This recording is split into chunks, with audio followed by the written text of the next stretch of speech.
अस्सलाम वालेकुम। लर्ट्स learn academy में एक दफ़ा फिर से आपको खुशामदीद कहा जाता है। मेरा नाम है अरसलान मसूद। आज के हम इस लेक्चर में अपने लीन प्रोडक्शन के टॉपिक को कंटिन्यू करेंगे, जिसे हमने लास्ट टाइम उसके 7 डिफेक्ट्स तक रोक दिया था। हमारे इस चैप्टर का नाम है TPS lean production and JIT।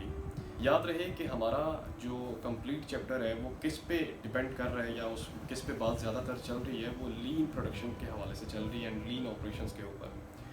Student, जैसे हमने लास्ट लेक्चर में ये देखा कि लीन प्रोडक्शन या लीन ऑपरेशन जो है किन चीज़ों को डील कर रहे होते हैं, तो इनका ताल्लुक 2 चीज़ों के साथ होता है।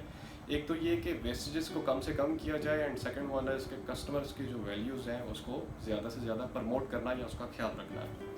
अब लीन प्रोडक्शन के 4 एस्पेक्ट्स के ऊपर हमने बात की थी।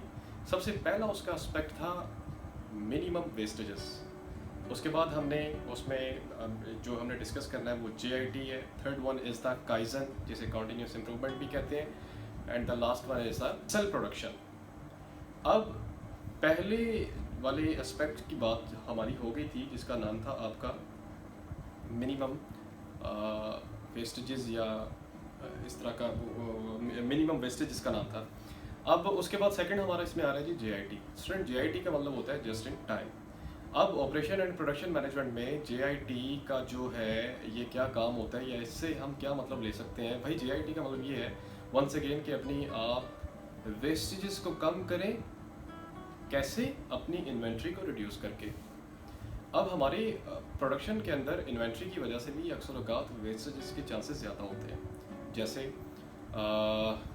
अगर मैं इन्वेंट्री ज़्यादा मंगवा लेता हूँ तो यूज़ कम होती है, तो बड़ी बड़ी एक इन्वेंट्री ख़राब हो सकती है, जिसकी वजह से क्या होता है कि मेरे वेस्टेजेस होने के चांसेस ज़्यादा होते हैं।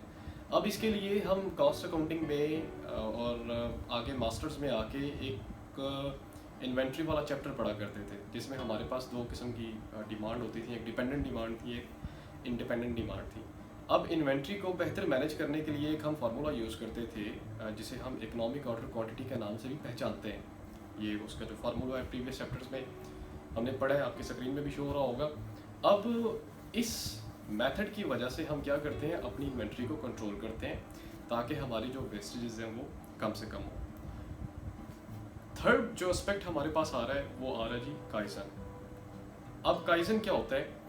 काइजन में जैसे कि नाम से ये एक चाइनीज़ एक टर्म है, सॉरी जापानीज़ एक टर्म है, और सेकंड वन इज़ द इसका मतलब होता है कंटिन्यूस इम्प्रूवमेंट। अब काइजन जो है ये इंट्रोड्यूस करवाई थी टोयोटा प्रोडक्शन सिस्टम ने, मतलब टोयोटा की जो गाड़ियाँ बन रही थी उन्होंने। अब TPS यहाँ पे चल रहा है। अब क्योंकि ये कंपनी मार्केट में न्यू थी और आप वर्ल्ड वार 2 के बाद आपको पता है वहाँ के हालात बड़े ज़्यादा ख़राब हो गए थे। इन लोगों को इस बात की ज़रूरत थी कि हम लोग क्या करें कि अपने आप को एरर फ्री बनाएं, और जापानीज़ जो होते हैं वाकई और वैसे भी कॉन्शियस होते हैं बहुत ज़्यादा अपनी चीज़ों को लेके। तो TPS ने फिर क्या किया कि काइजन एक टेक्निक इंट्रोड्यूस करवा दी, जिसमें क्या होता था रेगुलर बेसिस पे मीटिंग हो रही होती थी तमाम लोगों की। अब उन मीटिंग्स का मकसद क्या होता था, ताकि डेली बेसिस पे हम जिन प्लानिंग के मुताबिक काम कर रहे हैं क्या वो ठीक चल रही है या उसमें कोई और भी हम रद्द-बदल कर सकते हैं। अब काइजन का दूसरा जो असूल है, जो पॉलिसी है, वो ये है कि हम इसमें मेंबर्स के रिस्पेक्ट करते हैं जो हमें आके आइडियाज़ दे रहे हैं। देखें, ये बात ज़रूरी नहीं होती कि जो भी बंदा आइडिया दे रहा है उसका आइडिया ठीक हो, आइडिया गलत भी हो सकता है। अक्सर औक़ात ऐसा होता है कि हम कहते हैं जी सर हमारे अंदर कॉन्फिडेंस की कमी है, हम बंदों में बोलते हैं हमारी बेइज्जती हो जाती है। तो उसकी रीज़न ये होती है कि हमारा जब टाइम होता है इंसल्ट करवाने का, हम उस टाइम अपनी इंसल्ट नहीं करवा रहे होते। हम कहते हैं यार पता नहीं क्या हो जाएगा, हम बोलेंगे। आप गलत बोलें, भरी महफिल में एक दफ़ा आपकी इंसल्ट होगी, 2 दफ़ा होगी, तीसरी चौथी दफ़ा आपको समझ आ जाएगी मैंने क्या बोलना है, कब और कैसे और किस टाइम बोलना है। तो इसी तरह जो मेंबर्स इंट्रोड्यूस करवा रहे होते हैं न्यू आइडियाज़, उनकी रिस्पेक्ट करनी होती है। ठीक है, thank you so much sir, आपने ये चीज़ हमें बता दी है, लेकिन इस चीज़ की अभी जो यूजेज है वो आइंदा सालों में होगी, अभी के लिए हम इस पर बात कर रहे हैं। तो ये एक तरीक़ेकार होता है अगले बंदे को थोड़ा सा ये करने के लिए, उससे एक्सक्यूज़ करने के लिए। काइजन के बाद नेक्स्ट जो हमारे पास टर्म आ रही है, last one is the cellular production या सेल प्रोडक्शन भी इसको कहते हैं। सेल की टर्म यूज़ की जाती है। देखें जी, 2 तरीक़ेकार होते हैं। एक तो 2 किस्म के लोग होते हैं। एक बंदा वो होता है जो कहता है मैं सारा काम मैं खुद कर लूँगा। जब बंदा किसी भी ऑर्गेनाइजेशन में जाता है, ये मैं आपको प्रैक्टिकल बात बता रहा हूँ, जब इंसान किसी भी ऑर्गेनाइजेशन में जाता है उसका खून जवान होता है, यंग होता है, ईगो भी उसका जनाब टॉप पे होता है। जब कोई काम हो रहा होता है उसकी जनाब एप्रिसिएशन होती है, बड़ा खुश होता है। जब उसके साथ वाले की होती है थोड़ी सी जलन होती है। फिर एक टाइम ऐसा होता है वो कहता है कि नहीं यार सारा काम मैं खुद कर सकता हूँ, आई कैन डू एनीथिंग। लेकिन आर्मी का असूल है कि सारे काम आपसे नहीं करवाए जाते। जब आप अफसर की सीट पर बैठते हैं पहले आपसे काम करवा के फिर आपको सीट के ऊपर बिठाया जाता है कि लोगों को डेडिकेशंस दो यार, ये काम आपने निकलवाना है।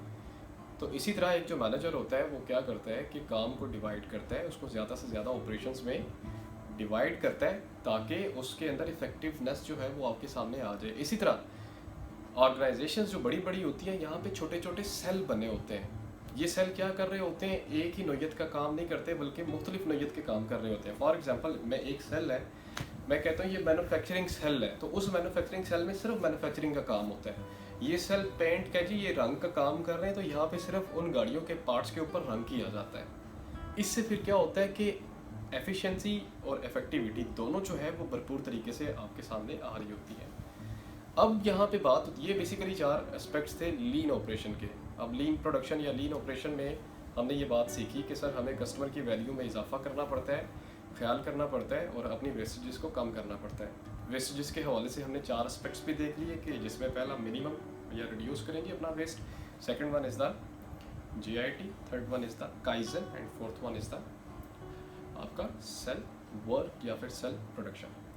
अब यहाँ पे बात आएगी कि सर GIT खैर तो आपने बता दिया, लेकिन ये जो लीन ऑपरेशन है इसके लिए हम क्या करेंगे, मतलब ये कैसे हम इम्प्लीमेंट कर सकते हैं। तो भाई अगर बंदा ये कहे कि मैंने जनाब ये टॉपिक पढ़ लिया तो मैं जनाब एरर फ्री चीज़ें बनाऊंगी, कस्टमर वैल्यू को ख्याल, तो याद रखें आपका कस्टमर थोड़े टाइम के लिए आपसे सेटिस्फाई होगा, कुछ अर्सा गुजरेगा वो आपसे कुछ नई चीज़ एक्सपेक्ट करना शुरू कर देगा।